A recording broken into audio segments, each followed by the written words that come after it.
트럼프 대통령이 이란 내 목표물들을 오늘 오후에라도 제거 가능하다고 엄포를 놨는데요. 하지만 이란은 전쟁의 그림자가 걷어질 때까지 싸울 거라고 주장하고 있습니다. 중동 전쟁 상황을 전문가와 함께 짚어보겠습니다. 김열수 한국군사문제연구원 안보실장과 함께합니다. 실장님, 네, 어서 오세요. 안녕하세요. 네. 자, 중동 전쟁이 어느덧 13일째 접어들었는데 트럼프 대통령은 원하는 목표를 이루면 전쟁을 끝내겠다 이렇게 얘기를 하고 있지만 이란은 그럴 생각이 없어 보이거든요. 이란에서 지금 어느 정도 원하는 바가 이루어져야 될 것 같아요. 네, 지금 트럼프 대통령의 이 군사 공격은 지금 3단계로 접어들었다고 생각합니다. 그래서 1단계는 적 지도부를 제거하는 거니까 첫날에 공습을 통해서 하메이니를 포함해가지고 48명의 군사 지도부, 그다음에 안보 지도부를 다 제거를 했잖아요. 두 번째는 이란의 군사력을 현저히 저하시키는 건데 그것은 이제 드론이라든지 그렇지 않으면은 이 미사일이라든지 이런 것들을 갖다가 이제 타격하고 해군력을 완전히 없애는 거거든요. 그러니까 해군력은 거의 없어졌다고 봐요. 지금 이제 기뢰 부설함 정도의 수상함 정도 몇 척 남아 있는 걸로 저는 이제 판단하고 있고요. 3단계로 지금 접어들었다는 것은 이제 대규모의 공습을 어제부터 이제 시작을 한 거잖아요. 그것은 결국 이제 인프라로 들어갑니다. 인프라. 근데 더 이상 타격할 데가 없으니까 인프라를 타격하는 건데 그 인프라는 두 가지가 있어요. 하나는 이제 군사적 인프라가 있고 또 하나는 이제 사회적 인프라가 있거든요. 그 군사적 인프라는 결국은 무기 체계를 만들고 탄약을 제조하는 생산 시설, 공장 그걸 타격하는 거고요. 그럼 사회적 인프라는 지금 오늘도 트럼프 대통령이 얘기했다시피 지금 해안에 있는 민간 선박들, 이란에 그것들 민간인들 다 피해라. 그러니까 결국 그게 이제 사회적 인프라가 되는 거잖아요. 거기에 있는 그 뭐라고 할까요? 그 항구 시설 그걸 완전히 타격하겠다라고 하는 거거든요. 그러한 이유 중에 하나는 지금 거의 그 이란의 해군력이 다 소멸이 되었기 때문에 지금 거기 있는 민간 선박을 이용을 해서 어뢰를 다시 부설할 수도 있거든요. 그렇기 때문에 그것까지 다 타격을 하고 있는 거예요. 그렇기 때문에 이제 민간 공항으로 넘어가요. 그리고 이제 사회적 인프라가 되는 이란의 주 생산 기지가 될 수 있는 산업 공장이 밀집해 있는 그런 이제 지역에 대해서 폭격을 하게 되겠죠. 그런데 이제 이렇게 되면 이제 트럼프 대통령이 얘기한 것처럼 어느 정도 목표를 이제 군사적 목표를 달성했다고 그래서 이번 주말까지만 하고 이번 주말은 아니라고 그랬으니까 이번 주 하고 다음 주 정도는 이제 이렇게 이제 전쟁 승리를 선포하고 그만두려고 했는데 지금 우리 앵커님 질문하신 것처럼 이란의 생각은 좀 다른 것 같습니다. 이란 정부의 생각이라기보다는 오히려 혁명수비대의 생각이라고 봐야 되는데요. 끝까지 자기네들은 버틸 수 있다라고 얘기를 하는 거고 그래서 지금 현재는 호르무즈 해협을 사실상 통제하고 있고 그리고 이제 완전히 호르무즈 해협 전체를 죽음의 바다로 만들기 위해서 기뢰를 부설하겠다고 지금 엄포를 놓고 있는 거거든요. 이런 상황이기 때문에 이란은 이제 이 상태에서 나는 뭐 휴전하거나 중재에 나설 생각이 없다. 협상에 나설 생각이 없다. 이런 거죠. 이란의 생각은 좀 더 끌고 가겠다는 생각이고요. 미국의 생각은 마무리를 하겠다는 그런 생각에서 조금 서로 견해가 좀 다른 것 같습니다. 네, 지금 네타냐후 총리도 여기에 동의를 하지 않을 것으로 보이고 이란도 마음대로 끝낼 수 없다는 입장인 건데 트럼프 대통령이 원하는 대로 전쟁을 끝내려면 이란이 원하는 말을 어느 정도는 들어줘야 될 것 같은데 어떻습니까? 지금 이제 이란에서도 서로 다른 말이 나오고 있거든요. 혁명수비대는 이제 이란을 내가 이제 전쟁을 끝낸다라고 얘기를 하는데 엊그제 이란의 외교부 차관이죠. 우리말로 하면. 그 외교부 차관이 먼저 공습을 끝내야 그다음에 뭐 무슨 일이 있을 거 아니냐 이렇게 얘기를 한단 말이죠. 그리고 이제 뭐 러시아도 그렇고 중국도 그렇고 프랑스도 그렇고 또 다른 몇 나라들도 중재에 나서겠다고 얘기한단 말이에요. 그러면 우선 공습을 끝내면 이라는 이제 그 조건을 달았잖아요. 그러면은 공습을 끝내면은 무슨 뭐 중재를 한번 해보든지 뭘 해보겠다는 그런 생각을 이란 자체 내도 가지고 있는 것이죠. 그렇기 때문에 이게 뭐 계속해서 이렇게 갈 수 있는 것은 아니고요. 그래도 좀 이렇게 협상의 여지는 좀 남아 있다고 그러는데 아마 이란에서 요구는 그러니까 여러 가지 요구들이 있겠죠. 첫 번째 요구, 두 번째 요구 또 협상을 하면서 자신들이 이제 결정적으로 요구하는 게 있을 때 첫 번째 요구는 뭐겠어요? 우선 공습 끝내라. 이게 이제 이란 외교부 차관이 얘기하는 것처럼 그게 첫 번째가 될 거고 두 번째는 지금 이제 무스타바가 죽었는지 안 죽었는지 부상을 당했는지 뭐 이런 것 가지고 논란이 많이 있지 않습니까? 그래서 무엇이 어떻게 되든지 간에 지금 무스타바의 안전을 보장을 해라. 그러면은 결국 그 신정 체제를 손대지 말아라. 우리 체제 그러니까 유지시켜라. 그렇죠. 이란의 헌법 체제 자체를 손대지 말아라라고 하는 거거든요. 요 두 개가 제일 첫 번째 요구 사항일 겁니다. 그러면 이게 요구 사항이 오케이 하면 그다음에 이제 두 번째 단계의 협상이 있고 세 번째 단계의 협상이 있을 거거든요. 그래서 제가 볼 때는 시그널은 충분히 가능할 거라고 봐요. 우선 공습이 끝나면은 일단 공습은 더 이상 안 하게 되는 거고요. 그 과정 속에서 좋다. 그러면은 내가 베네수엘라에서 한 것처럼 마두로 축출을 했으니까 이란에서는 대신에 하메네이 죽었잖아요. 그 하메네이 아들은 지금 베네수엘라에서 로드리게스 부통령을 그대로 대통령으로 선계시켜 가지고 예. 지금 베네수엘라의 입법부, 사법부, 행정부 아무것도 손 안 대고 그대로 있는 거잖아요. 그것처럼 여기도 좋아. 아들 무스타바 그대로 있게 하고 그냥 이란 신정 체제 가지고 해줄게. 요구까지만 하면 되거든요. 그 정도 되면은 그래도 협상의 여지는 있지 않겠는가 이렇게 봅니다. 예. 이란은 아직은 전쟁을 네. 끝낼 생각이 없어 보이고 계속해서 미국의 그 방공망을 공격하고 있는 상황인데 네. 소모전으로 흐르다 보니까 트럼프 대통령이 레이저 무기를 네. 언급했더라고요. 예, 근데 예. 이게 아직 실전 검증이 더 필요하다는데 예. 좀 많이 급한가 봐요. 그 레이저 무기라고 하는 것이 지금 없는 건 아니고요. 레이저 무기로 쏠 수 있는 것이 크게 이제 두 가지가 있습니다. 하나는 직접 이제 빛을 쏴가지고 드론이나 이런 것들을 예. 직접 떨어뜨리는 거거나 그렇지 않으면은 아주 조그만 수상전 같은 것도 그냥 불태울 수 있어요. 그걸 이제 우리는 그 전문적인 용어로 하드킬이라고 얘기를 하고요. 그럼 소프트킬이라고 하는 것은 뭐냐면은 주로 정찰용 드론이 있지 않습니까? 정찰용 드론은 여기에 이제 그 레이더가 있어가지고 이걸 통해 가지고 장비가 있어가지고 그걸 이제 지상에 있는 또는 해상에 있는 정보를 갖다가 이렇게 촬영하는 거잖아요. 여기 빛을 쏘아가지고 대신에 여기다가 레이저를 무슨 빛을 쏘면은 이거 자체가 기능이 이제 마비가 되는 예. 거거든요. 이걸 이제 우리는 소프트킬이라고 얘기를 해요. 미국에서는 지금 하드킬을 할 수 있는 배가 USS 프레블리라고 해서 이게 이제 60kW급이에요. 전력이 한 번에 나가는 것이. 이것은 뭐 무한정으로 나갈 수 있는 거죠. 전기만 공급이 되면은 돈 안 들고 나가는 게 그건데 그게 있고 그다음에 제가 소프트킬이라고 하는 것은 알레이버커급이라고 하는 구축함인데요. 요거는 이제 한 8척 정도가 지금 돼 있는 것으로 알고 있습니다. 그중에 일부가 지금 나가 있는데 그럼에도 불구하고 이게 지금 제대로 사용을 못 하고 있는 거죠. 사용을 못 하고 있는 거고 그리고 이제 호르무즈 해협을 이제 이렇게 배가 지나갈 때 유조선이 지나갈 때 호송해 준다고 그랬잖아요. 예.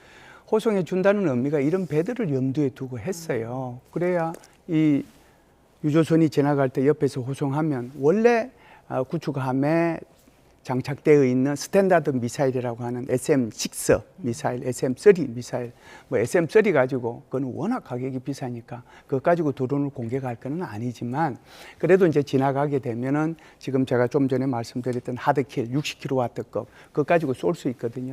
그 최대한으로 빨리 그쪽으로 보내가지고 아마 이걸 필요하다라고만 할 거다라고 하는데 그래도 문제가 있어요. 한번 보세요. 그냥 드론이 한 10대 정도 이렇게 오면 이것 가지고 쏴서 없앤다고 생각해 보세요. 그런데 100대가 오면 어떻게 해요? 그러니까 100대 정도가 오면 한두 대 정도는 살아서 예. 결국 유조선을 격침을 하거나 그렇지 않으면 미국 군함한테 피해를 줄 수 있는 거거든요. 이것 때문에 지금 못하고 있는 거예요. 예. 여전히 그 트럼프 대통령은 일단 선박들을 위험하다고 생각을 하는 네네. 상황인 것 같은데 앞서 그 호르무즈 해협 통과하는 선박들 대해서 미 해군이 네.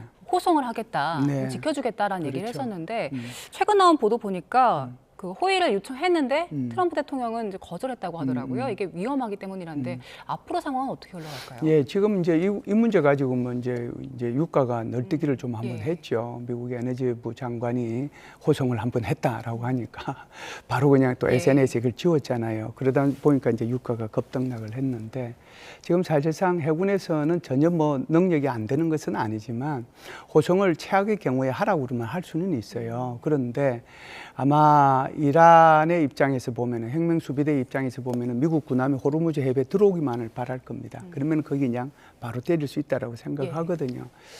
그런데 이게 전혀 지금 정말 완전히 안전하다라고 생각하면 왜 그걸 허락을 안 해주겠습니까? 해군에서도 사실상 이런 문제점이 있다는 걸 다 보고를 했을 거예요. 그런데 거기에 안 할 말로 지금 미군들이 이번 전쟁을 통해서 7명이 희생이 되고 한 180명 정도 경상, 부상 당해서 물론 이제 그 중에 대부분은 경상 입었기 때문에 원래대로 다 돌아갔어요. 부상 입은 사람만 몇 명이 있는데 그럼에도 불구하고 해군 함정이 피격이 되면 이건 또 다른 국면으로 전환이 될 수 있는 거고 이것이 이제 미국 국민들한테 주는 충격 이런 것들은 굉장히 클 수 있거든요. 예. 그래서 그런 위험 회피를 하면서 다른 방법을 좀 찾고 있지 않는가 이런 생각을 합니다. 미 해군에서는 이란 해군이 전멸됐다라고 성과를 계속 홍보를 하긴 했는데 그 호르무즈 해협 쪽에서는 뭐 지형적인 특성 때문에 아주 그냥 소량의 병력으로도 이게 공격이 가능하다면서요? 우리가 이제 전투력을 얘기를 할 때요, 전투력이 전멸이 됐다라고 그러면은 통상 이제 뭐 맥시멈 얘기하면 3분의 2 정도 이렇게 전투력이 없어지면 전투력이 소멸됐다라고 그래요. 그래서 그것이 이제 육군이든 해군이든 공군이든 다 마찬가지입니다. 원래 그 정도가 있어야 전투력을 제대로 발휘하는데 3분의 2 정도가 소멸되면은 3분의 1 가지고 전투력을 발휘할 수 있는 건 아니거든요. 그 정도를 우리는 이제 소멸됐다라고 얘기합니다. 지금 이제 이란 해군 같은 경우에는 미국에서 얘기하는 것처럼 소멸을 넘어서 절멸로 갔어요. 이란이 해군이 가장 자랑스럽게 생각하는 함정 중에서 두 척이 있는데 하나는 이제 스텔스 기능을 가지고 있는 함정이 있어요. 이 함정이 바로 의뢰에 의해서 이제 이렇게 피격됐다라고 하는 거 있지 않습니까? 그게 이제 있었는데 그거 이제 의뢰에 의해서 없어졌죠. 그다음에 가장 이제 이란에서 좀 특이하게 이렇게 생각하고 있었던 것이 바로 드론 항공모함입니다. 항공모함인데 4만 톤급이에요. 4만 톤급인데 이거는 한국에 원래 컨테이너선을 자기네들이 사가지고 갔습니다. 사가지고 가서 그걸 이제 드론 항공모함으로 이걸 개조를 했어요. 그래서 이 드론 항공모함에는 드론만 실는 것이 아니고 미사일도 같이 실으셔요. 그런데 이거 그냥 바로 이제 미국에서 이거 이제 완전히 격침시켰거든요. 그러면은 그 안에 있는 사람만 죽었겠습니까? 그 안에 있는 수없이 많이 있는 드론, 그 안에 있는 미사일이 다 깔아앉은 거거든요. 그거 외에도 지금 뭐 60척, 70척 그렇게 얘기하니까 제가 볼 때는 이제 뭐 이렇게 전투력 발휘를 못하는 정도를 넘어서 절멸 단계로 넘어갔는데 문제는 이런 거예요. 지금은 이제 그러면은 이란의 해군력이 뭐 해군력이라기보다는 이렇게 좀 기능을 발휘할 수 있는 게 뭐가 있는가? 그게 바로 지금 기뢰라고 하는 겁니다. 그래서 이 기뢰 부설함이라고 그러는데 기뢰를 부설하는 거죠. 기뢰 부설함이라고 하는 건데 그게 이제 지금 좀 몇 척이 남아 있는 거죠. 이란이 가지고 있는 그 기뢰가 대충 한 5천 개 정도로 이렇게 예상을 하고 있거든요. 말이 그렇지 이 5천 개가 만일 부설이 된다라고 하면 이게 호르무즈 해협은 죽음의 계곡으로 바뀌어요.